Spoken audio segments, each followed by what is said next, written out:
ya. Selangor.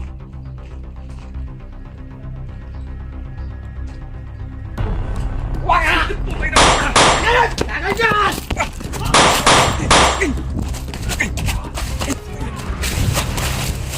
Kamera.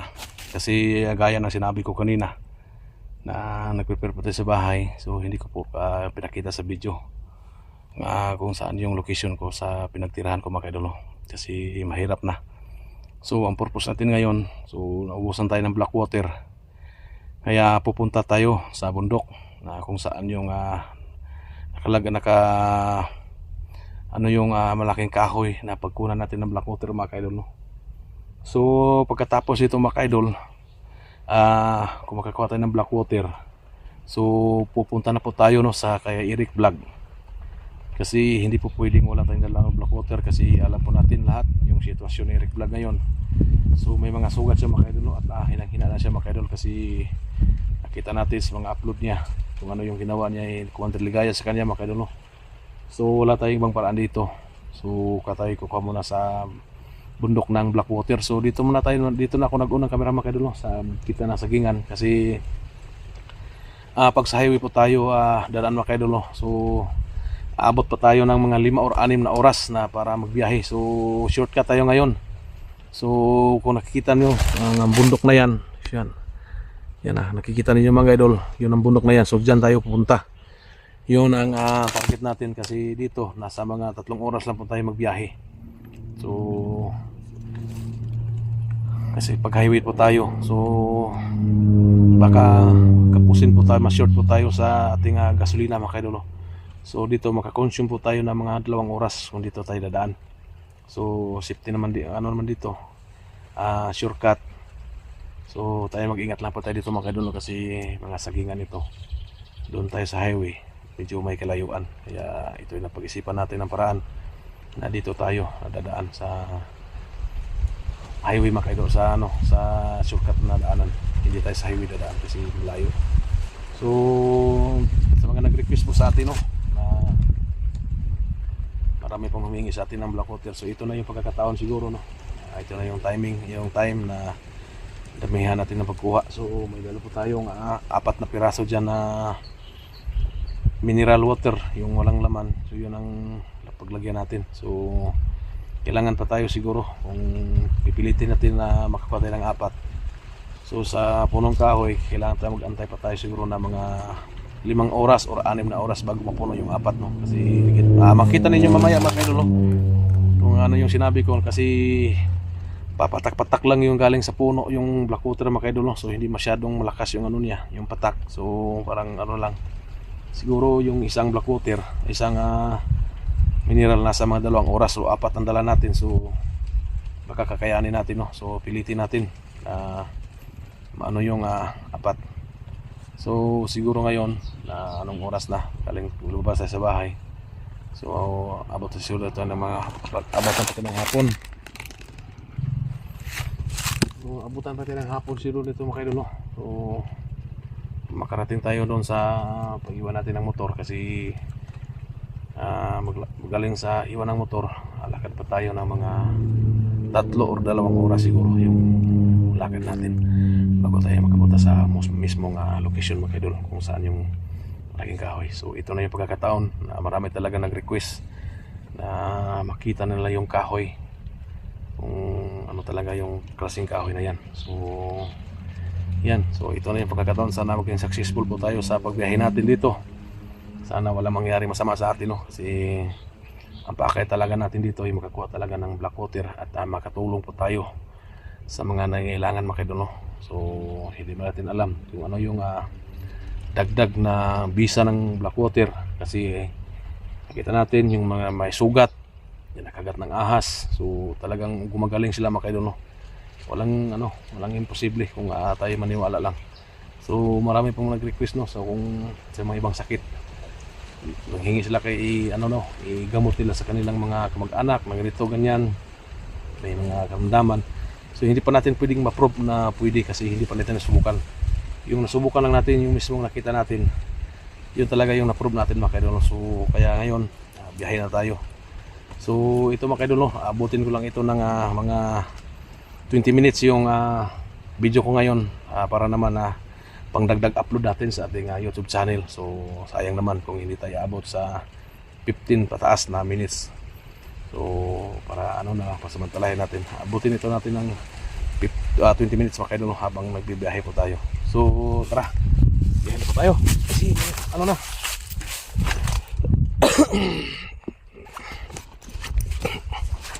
tanghali na. So yan, doon tayo. Diyan tayong yan natin. Doon tayo dadaan. Yan. Kahit walang ano itong video natin, biyahe lang. Kahit paano may upload tayo. Pagdagdag. Kasi doon, dito lang po tayo kumita no? Sa mga upload po natin sa ating YT. Tayo kahit kunti, makasahod po tayo mga karulog.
Parang kilala natin si Makedon, parang si Ghost dyan, yung isa Santingero. So yan, Santingero. So si Makedon, so kita natin Santingero at saka si Ghost dyan. So siguro papunta sila pa-explore sa siguro Makedon. So muli dito lapitan natin kasi medyo malayo mga idol. So lapitan natin.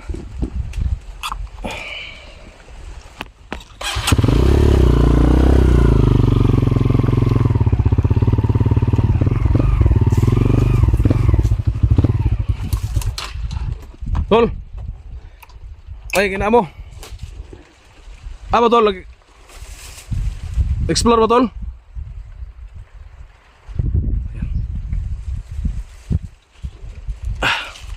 Ayan mga kadolo, so nakita natin si Santingero dito at si Gus dyan. Ayan silang dalawa.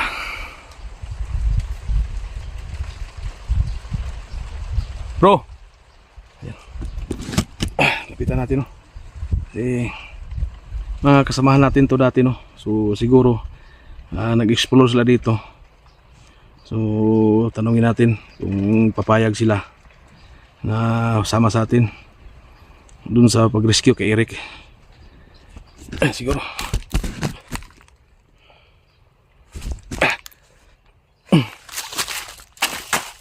Tol, ayun, explore mo.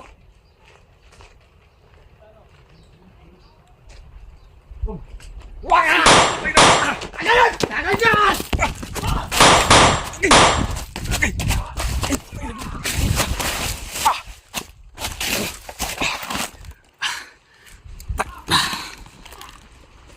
ko ba eh. Ipusil ko ni Christian. Nanti Giro. Ano ba? Ay. Ay. Masuk. Iko ako motor ba? Ano ba? Yawa.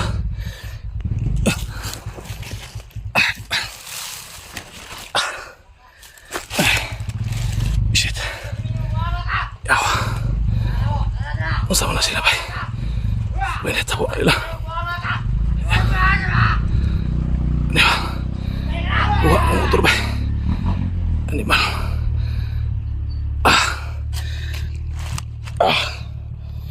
Okay. Diyos ko.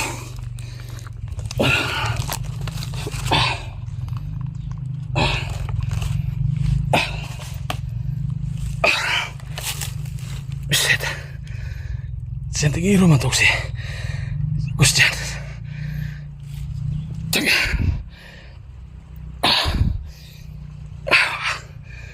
Shit. Ano ko? Magdahon ba? Alang. Ikuha pa rin ang motor. Hindi ba?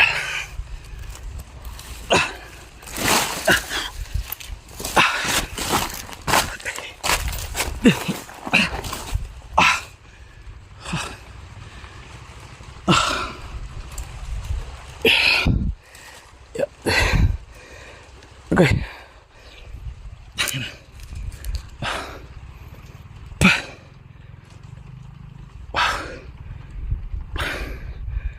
Hindi ko makapaniwala makinulo.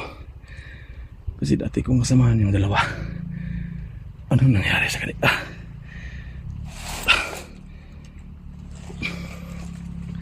Bigla nila ko hinarangan. Nilapitan ko sila. Kaso lang, biglang binarila ako ang puti nila. Sa pa ako natamaan. O, takti eh.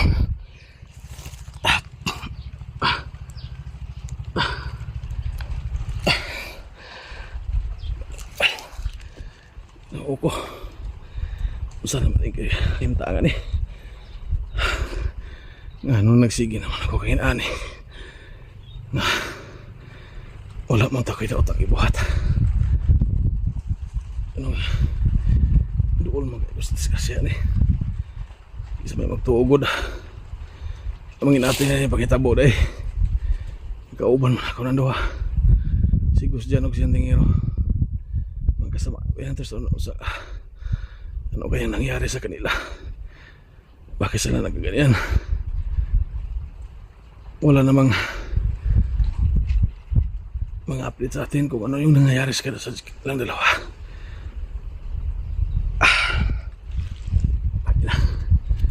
Problema, nagkikikuha na lang akong motor.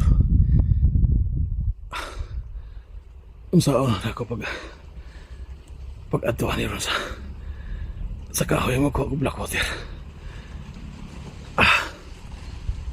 Tanga. Diyos ko.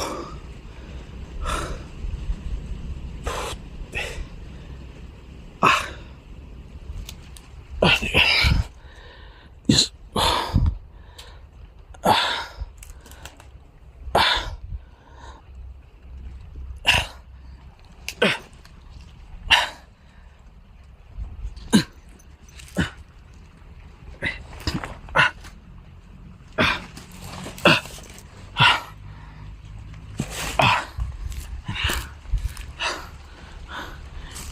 Wala. Gitala na ako motor. Ano sa manin doa? Ano kaya nangyari sa kanilang dalawa? Bakit nila? Bakit nila nagawa?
akong sugat sa katawan.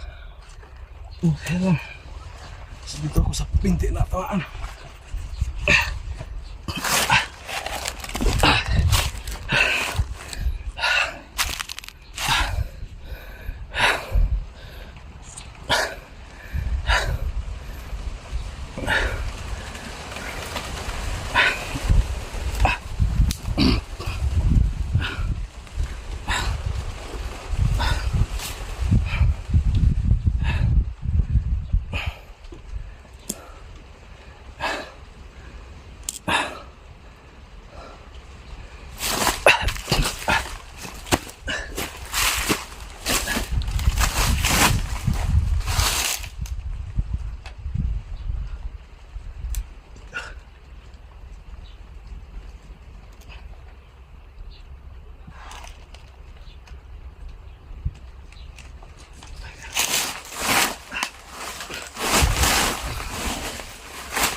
Ano yung nangyari sa kanilang dalawa? Bigla lang nga nila ako binaril. Si Gustian at saka si Antinero. Ano yung nangyari? Titil. Titil. Saan ni?